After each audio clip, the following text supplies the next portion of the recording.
Qaranglar. Buni qulaylik tomonlari mevaga umuman zarar yetkazmaydi, gullarni to'kib yubormaydi va taglariga ham kirib boradi. Mayin qilib chiqarib bera oladi. Bu apparat haqida sizlarga ko'rsatib o'tamiz. Buni bemalol bu yerga kirgizib qo'ysa bo'ladi, ruchkasini va orqa tomonini bemalol zapravka qilishingiz kerak bo'lgan vaqtda ko'tarasizda. Bu bemalol buni olib zapravka qilib, yana qaytarib joyiga kirgizib qo'ysangiz bo'ldi. Buni sig'imi 8,5 litr. Bunda akkumulyatori bor. Akkumulyatori bemalol 4 soatga yetadi va buni afzaliy tomonlari juda udobniy ishlangan, hech qanaqa yelkangizga botib ketmas ekan va buni yana bitta qulaylik tomoni materiali juda ham sifatli bo'lganligi hisobiga issiq, sovuqqa, quyoshga chidamli sizga bemalol uzoq yil xizmat qilar ekan.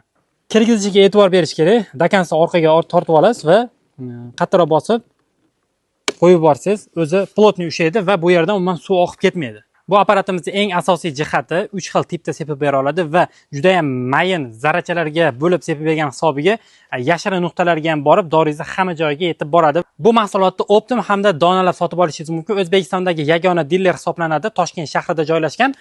Telefon raqami hamda Instagram kanalini pastda qoldiramiz. Bemalol aloqaga chiqib sotib olishingiz mumkin.